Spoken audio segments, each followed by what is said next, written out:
Welcome to the Pushing Limits podcast, where we explore the people, places, and products that are pushing the limits. I'm your host, Rich Vargas. What's up, guys? This is Rich. Welcome to another episode of the Pushing Limits podcast. We're here today in Miami, Florida, with Alan Blanco of Center Consoles Only. What's going on, brother? Not much, man. Thank you very much for having me. First off, welcome. Yeah, thanks for having us, man. So we're out here in Miami. We just flew out, and we're checking out the Orion shop out here in Miami. Just went and took a sea trial on one of the Orions, man, and it absolutely performed like a dream, brother. Awesome. Very happy to hear that. I mean, that's what got us into the opportunity to begin with. We got a chance to meet the previous owner. He took us on a sea trial, ran the boat, and was just really impressed with how the boat ran. The whole interior had to be redesigned and redone, and that's kind of what we did with it. But the running surface we haven't touched, and have been really happy with it since we started. Awesome, man. So Center Consoles Only, I think most people know you guys as more or less of a marketing agency. You guys are definitely the biggest name in center consoles, right? I mean, I'm sure everyone's seen your videos of all your walkthroughs of just about every boat you could think of, man. Like, how did all this start for you? How much time do we have? We got plenty. No, I'll give you the kind of concise version. I mean, I can talk for days about boats and the story and how we got started, but it was one of those that was like a bug I caught since I was little. I've always enjoyed center consoles. Used to read Boat Trader magazine, just look at what was available when I was 10, 12 years old, you know, that $2.15 magazine that they sold at gas stations. So I just had this natural love for it. My dad, thankfully, was into boats, and he was the one that kind of got me into it. I was really excited about it. I have a brother and sister. They really don't have any interest in it, so I was like the only one. Yeah. But we would get out there and fish and just have a good time. And those memories are really probably the strongest ones that I've had since my younger years. But that passion for boats and kind of center consoles specifically started very young, and I've always had kind of like a creative mind. I was never like the math guy, or I did okay in school but nothing crazy, but I had a creative thought process with pretty much everything I did, and I would see things that would exist, and I was like, man, if they did this or twisted it in this way or that way, it could be pretty interesting. And I noticed a lot of people kind of like follow the leader in every aspect of business and every industry. It's always like the same thing. So to think outside of the box is something that always intrigues me. So I put together a couple of websites early, trying to like mimic a boat trader back in the day. That was one of the first projects I did back in like 2000, early 2000s. Failed at that. Spent the little money I had on a website with this company that built absolute trash for me. So disappointed in that. Tried a couple other things, and I eventually linked up with Brian, which is one of my partners here now. Fast forward, 20 plus years. We built a website, a boat salesman type thing. Worked out well. Didn't have the money or the ability to get it out to the public. I had no clue what to do with it once we built it. So that we hit a brick wall that kind of stopped that thing on its tracks. And similar to that, tried a few different other things. Created an online tournament called Ocean Warfare. That was pretty interesting for a little bit. I thought unique, where you can participate from anywhere in the country, 50 states and all the U.S. territories. And it was basically fishing for, I think we had 130, 140 species of fish: freshwater, saltwater, spear fishing, and rod and reel fishing. So it was like a big collaboration of it. Okay. But you can compete with someone clear across the country because you're not battling for the same species. You're basically racing or trying to compete against the world record length of that fish. So let's say a mahi had a 70-inch world record length. I don't know what it is, but that's just the number. If you caught a 60-inch, it would give you a percentage. That percentage gave you your points.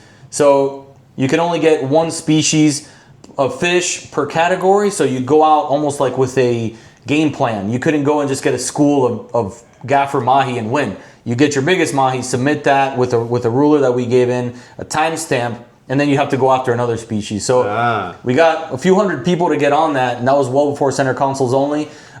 We gave tons of prizes, got people to sponsor it, Koa spear guns, RT reels, we had Hayari skiffs, we had tons of prizes. So I was really excited about that until Center Consoles Only kind of came around, and started that like in 2018 officially. Us actually purchased the name Center Consoles Only from a kid I got to know, Ian Scott. He created the name, can't take the credit for it. But once I saw it, I was like, man, that's what I've been looking for. That's perfect. Offered to buy it, wouldn't sell it to me. Like 2 years down the road, finally got it and was off to the races at that point. So like I wanted to create something in the boating industry for a long time, failed at freaking everything. But I guess as that story goes, I think the difference between someone that's successful and someone that's not is whether you quit or you don't, because no one's going to get it really on that first try. Right. It took a ton for us to get here, and although I knew that I wanted to build something, center consoles only kind of bloomed from all these other mistakes and things that we were trying to create, and social media kind of made it happen. You just get on there and make the effort. Didn't cost any money. Right. Just put in the work, and that's what we were trying to do since we started. Just learn as much as we can about every center console possible, and hopefully provide valuable information for all the boaters out there. Well, you absolutely do, man. I mean, I know for me, just trying to learn about the other boats out there, whether it's competitors or trying to help clients find boats, it's like your guys' videos are by far the best. The walkthroughs are detailed, and you can definitely learn everything you need to know about these boats, man. So Project, I mean, we get into as much detail as possible. Like when I started, I knew how to run a boat, I knew how to fish, but I didn't know the ins and outs at all. So like the journey has been to learn from the professionals, every manufacturer that does something different, and like it's really still to this day, arguably I've probably been on more center consoles than anybody on earth. Right. But I always feel when I go on a boat that I'm learning from whoever is presenting. I'm always a sponge to that. So that for me is the fun part, learning how they do things, why they design things a certain way, and just trying to figure out why they do it. Then we do our shoot, we fly a drone, and then everything that we talk about, we kind of see it. And that's how you learn. This is what they did. This was the idea. They achieved it. They didn't achieve it. And again, while we go through that process of learning, we document it all, pass it along to people, and we've thankfully helped people find the right boat that they're looking for. A lot of businesses use our stuff to learn about manufacturers that now exist to be able to grow their businesses, whether they're supplying helm chairs or hardware. It's crazy how many things kind of intertwine through that content, which we keep learning about every day. Right, and it's awesome. And how have you seen like the innovations since you started from now? I mean, what has that grown into? No, I mean some of the cool things that we've definitely seen are the Seakeeper, the Seakeeper Ride, zip wakes, those alternatives, the joystick. Things that make boating easier for people that don't have the experience. Right. I'm always an advocate of getting people to learn how to use the boat how it was originally intended. Right. But a lot of these tools do make it a lot easier for someone to feel comfortable out there. Right. Otherwise, like hull bottom designs, there's not a huge change. Like I personally like to see when someone thinks outside of the box, like when that Solus 34 came out with that transom that came out. Kind of strange, but I was like, man, at least those guys were pushing the envelope a little bit, trying to change what we're so used to seeing. I can do these walkthroughs with my eyes closed because most boats, center consoles kind of mimic themselves with the layout. Right. Unless a helm ends up on the bow of the boat and the engine's off to the sides, things really can't change that much. Right. But, there's ways that you can improve upon what's existing, and I always love to see that. So anytime anybody shows us something different, like that's what I usually gravitate towards, just to see why they did it, how they did it, and maybe that'll spark, some sort of change in the way the boats are designed, how they run. Maybe we're doing it all wrong. We just don't know yet. Right. Over the past, let's say, year, are there any innovations that have come out that just kind of wowed you? In the last year, I don't know. I mean, nothing crazy that can come to mind. I mean, obviously these power options we're seeing now. Yeah. Lightweight, quiet, powerful. You can run twin engines on boats that required trips before. Right. I don't know. I mean, have you seen anything that's blown your mind here lately? No, in terms, in terms of the actual manufacturing themselves, man, I kind of stay more or less in a bubble of the brands that we represent. So. But I would say that the power has been kind of the biggest things, specifically with Mercury and what they've come out and what they've been able to do with these new naturally aspirated V8s and V10s. They're absolutely powerhouses, man. They're incredible. They're quiet. We thankfully have done a lot with Mercury, and we've been to Lake X several times to kind of document the unveilings of these new models and learn more about them. And it's incredible. That's a group that always impresses. They're always pushing the envelope. They're always kind of leading the way, and that's why we've kind of chosen Mercury with all of our boat club boats and most of the stuff that we built out ourselves, our raffle boats, things like that. It's just they're always kind of pushing that. It's tough to compete with an engine like that. And it seems lately everybody's catching up. Even though I've heard of some companies that should be throwing some serious firepower and getting up to the Mercury level, we'll see the next few years what it brings. Yeah. Yeah, I'm definitely curious to see, everyone, it's always kind of the race of who's there first and who's catching up and who's kind of pushing the limits and coming up with the next best thing. The other thing I've seen lately in terms of accessories are the Seakeeper rides. Yeah. Oh man, I mean, we've got a couple boats on the West Coast that guys have thrown this on, and it changes completely. Yeah. And I mean, it's awesome, man. That group, they're geniuses over there, I have to say. From the Seakeeper gyro, I remember first seeing that years ago and thinking it was crazy. Now it's like standard on every one of the big boats out there. The Seakeeper ride, same thing. I think they were developing that for 14 years or something insane. So it's not like they thought about it and just put it out 2 years later. They rigorously put that product to the test. And if you haven't tried that thing yourself, people ask me what it feels like, and it's almost like getting a boat and turning it into a hovercraft because it doesn't lean anymore. It just floats straight. Right. So if you get the opportunity to sea trial one of those on any boat, do it, because words really can't explain the change and impact that it makes. It'll get a 25-foot boat that has no business being out on a 4 to 6 foot day, and it'll make it comfortable for you to run that boat all day. And if you combine the gyro with the Seakeeper ride, forget it. It's game over. Yeah. Yeah, no, they're doing the sea trials in Southern California on Parkers. And I mean, those traditionally, are kind of more or less a rough ride. And man, they put those on those, and it's just game over, man. You can slap those on this wood table, and I take it out there on a decent day to go fish. I mean, it's insane. So groups like that really, do things right. I forgot what the testing they did on that product. But I think it was like 3 years of running a Seakeeper ride unit in the water, out of the water, fresh water, cold water, hot water, and it never failed. Like what they did with it is so impressive. And then you don't even like through bolt that product in. You like plexus it to the transom.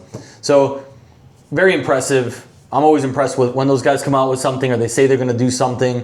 Just stand back because it's going to be impressive, because they don't put anything out that's not like absolutely incredible. Right. So I love it, man. This episode of Pushing Limits is powered by Pacific Icon Yachts, your go-to center console dealer from California, Costa Rica, Baja, and Hawaii.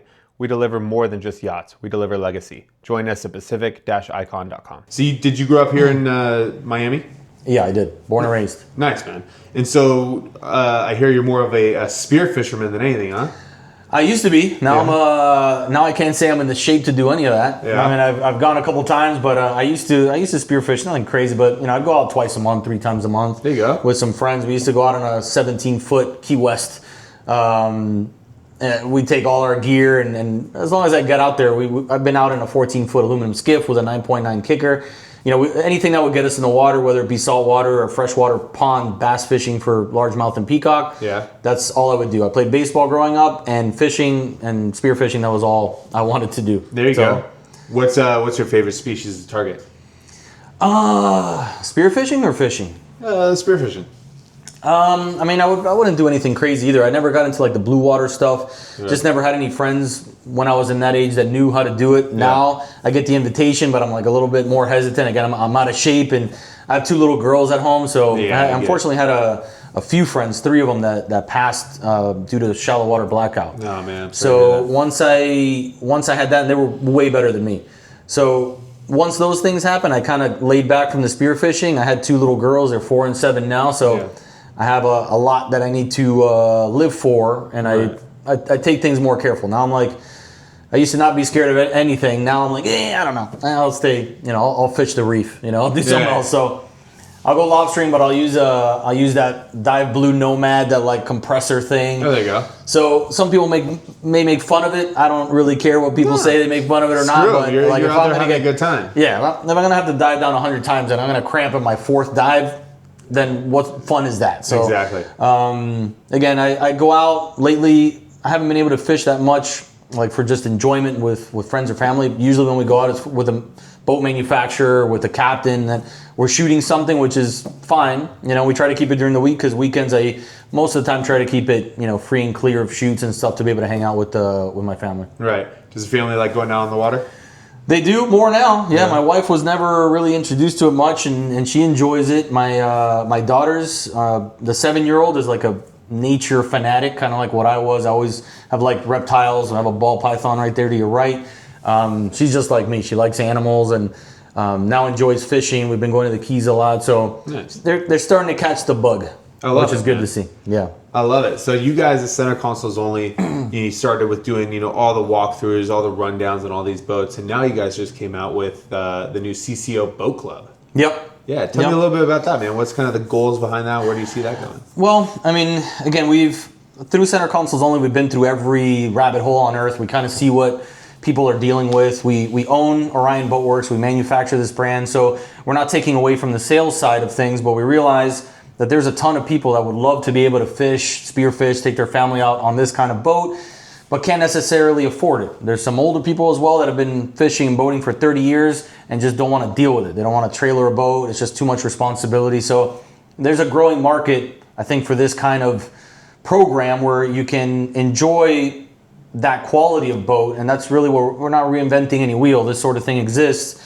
We put our twist on it, and we're just putting high quality boats into the mix. But it's really the boat club for the person that never thought in their life they would consider a boat club. That's kind of what we're thinking here. So some of the boat clubs that exist, this is kind of like a graduate level of that. And also, I think for a lot of people that have owned boats for a long time may consider getting rid of the boat and just getting into something like this. It's a third of the cost of actually owning that boat in the fashion that we have it set up. And you have all the, you know, all the positives of it with none of the responsibility. No service, no depreciation, no big down payment. Right. So is it for everybody? No, because we have a limited amount of trips you can do per month. But again, for a big demographic, I think it's a great thing. Yeah, it's definitely kind of bridges that gap there. What are where are your locations for the CCO Boat Club currently? We have 3. We have Dania Beach Marina right now. We have Bayshore Landings, Coconut Grove, and Three Waters Resort and Marina in Islamorada. Awesome. And then what kind of boats do you see that are for use in the club? Mainly Orions. Okay. We have a few other boat manufacturers that we kind of partnered with to throw some variety in there. But you know, as we grow, most likely the members have predominantly been focused on the Orion. It's a little bit bigger boat. You know, it's well equipped. So the idea is basically to put as many Orion 29s as we possibly can. And now we have the 18 that we'll sprinkle in areas that make sense, like Islamorada. I love it, man. I love it. And what a great boat, because traditionally these boat clubs, you know, they're very limited in not only the quality, but the size, the capabilities. Yeah. So it's like a lot, you know, at least, you know, I speak for Southern California, you see these boat clubs and there's no real serious anglers that are kind of signing up for that because they're so limited. You know, they're geographically fenced in what the club allows them to go, and they can't push for these you know, bigger species, the kelp patties, our bluefin tuna, things like that. So, you know, the thought of, you know, having these Orions, which have, you know, 350, almost 400 mile range, you know, it's fast, it's efficient, plenty of bait capacity. I could see these doing really well in our Southern California fishery, so it's exciting. I'd love to see it out there. Again, we rig these up similar to what we would rig a boat for ourselves. I mean, they got everything. So full Simrad electronic package, dual 16-inch MFDs, 4-foot open array radar, high and low transducers. We got a two pump hooker sea chest, 55-gallon live well, electric outlets to fly kites, downriggers, whatever you want to do. It's got everything. So if you look at it, you know, how it's rigged, how clean it's rigged, usually that's like the impressive part about it. It's got storage everywhere. The safety gear that we put on there, EPIRBs, you know, everything the Coast Guard requires, and then multiply that by 10. We want to set it up above and beyond what most people that we notice actually set up their own boats and have it be respectable enough that a captain that's been around for 30 years can jump on it and be like, yeah, you know, that's legit. I can fish that boat, no problem. So it's not skimping out in any way. Again, this is, you know, a lot of the clubs that exist out there are kind of more like your entry level. You're testing out the waters. You want to see if you're interested, if your family's into boating. This is more like, you know, I know I want to do it and I'm willing to jump into it with this quality of boat. We go through a little training, which basically makes us realize your experience level, and we have to feel comfortable before letting you off on one of these But once we do, you're off to the races. You make the reservations yourselves. One of our captains checks you in, checks you out, fills the thing with fuel. We ask everybody to keep the boats, maintained. If you get on a school of mahi, use the wash down to rinse it down. Right. Treat it like it was your own, and we can be one big happy family for a long time. So I love it, man. I mean, that's such a cool program. Thank you. I mean, the one thing I really noticed when going through these Orions, you can tell that it is more or less the brainchild of a group of guys who have been on all these center consoles, right? Oh, that's good to hear. You guys have, you've seen pretty much every boat there is out there, and especially in the center console realm. And just the way these Orions are laid out, man, is absolutely incredible. Thank you. And it shows. So, well, funny enough, I mean, there are so many options out there, and really with this boat, I mean, like you said, we've seen everything. We could include a million things on this boat, but we kind of lean towards simplicity. Like, I feel there's beauty in simplicity. The more complicated the boats become, the more maintenance they require, the more headache. I'm not a big maintenance guy. I put turf in my whole backyard so I wouldn't have to cut the grass. Is that Yeah, that type of thing? way. So I don't want to waste the little bit of free time I have trying to deal with maintaining the boat. We have a flushing system. If you noticed over on the starboard side where you actually connect the hose to it, and it flushes all your plumbing, sea chest, so you don't get that caking of salt, which is going to add to the longevity of all your plumbing down there, your pumps and everything. And again, you look at everything else, it's just very simple, very clean, low maintenance. It's going to work when you want it to work. And then, occasionally things happen, but it should be very easy to troubleshoot anything we have in the console with the way that we have it laid out. Nice. What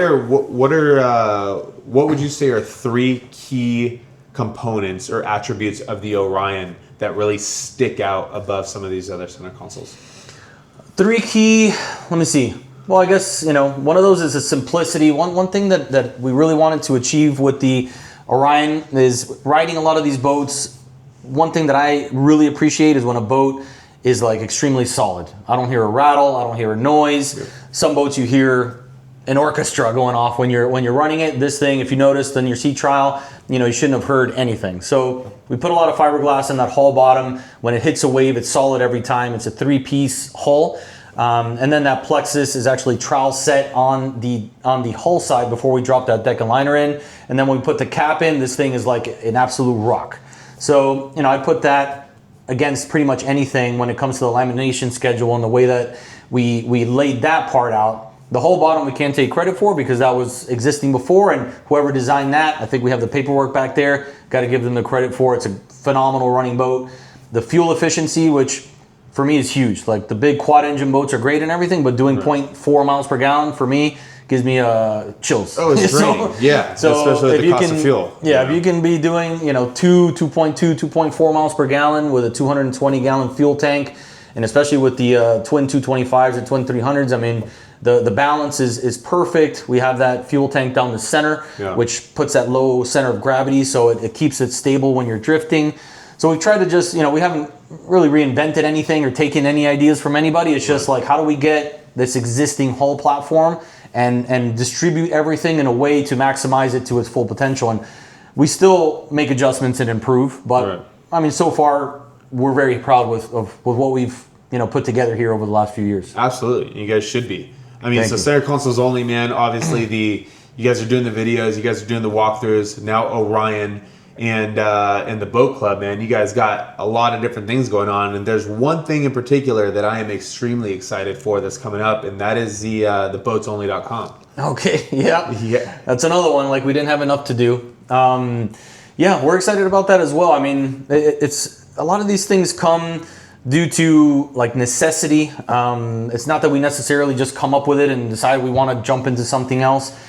This is something that was brought to us by a bunch of dealers and brokers, and the struggles of the existing kind of classifieds and advertising exposure platforms that exist out there. They've been around for a long time. Yep. And honestly, they've almost created a monopoly, which has put them in a position of power that's almost dangerous. So I agree. They tend to abuse. It all becomes a dollar and cents game, and they kind of forget what got them into that position, which is taking care of these industry people. So the way we think about it, if a dealership has to pay $10, $20, $30, $40,000 a month to put their listings on a platform, who's paying for that? Right. They're paying for it initially, but I guarantee you it's going to the boat buyer eventually. They're not Right. going to pull out of pocket. They need to run their business and make money. So, you know, like if you can chip away at that and create some sort of competition for them, it's not like they're going to go away. It'd be great to have multiple platforms, but give these industry, you know, folks an opportunity to diversify what they do. And what we really want to create is not copying what anybody has done. We kind of want to completely stay away from what exists out there. We almost want to collide what we feel is successful now: social media, Instagram, TikTok, Facebook. That's where people spend countless hours a day of, you know, looking at stuff, and a lot of times it's pure nonsense what you're looking at. Right. I always, you know, make this point of this zebra getting decapitated by like a crocodile, and I see it in the morning. I was like, I did not want to see that in the morning. Right. So what we want to kind of create is a combination of a social platform where people can spend time, whether they're looking to buy a boat or not. They can share their content. They can put their podcasts on it.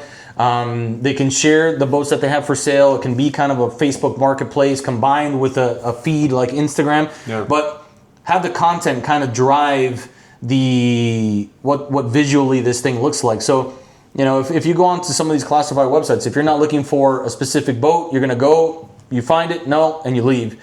So if we can get, instead of a small amount of viewers that are only looking to buy boats, and put it into the billions of people that are interested in boats and spend time on these other platforms looking at boats, if we dedicate something directly to it, I think we can create a pretty fun environment that offers a lot of entertainment, valuable content and information, and at the same time you can conduct your business. We'll have all of the tools that some of these other platforms offer, but intermingled into this kind of life form that combines that social media together with classifieds and other things. A directory, you can find a detail company, transport company. I don't know how many times people reach out to me and ask for recommendations. All right. It'd be nice if we had like just one centralized hub of boats directly, whether it be yachts, center consoles, skiffs, whatever it is, and you can jump on there and find whatever it is that you need.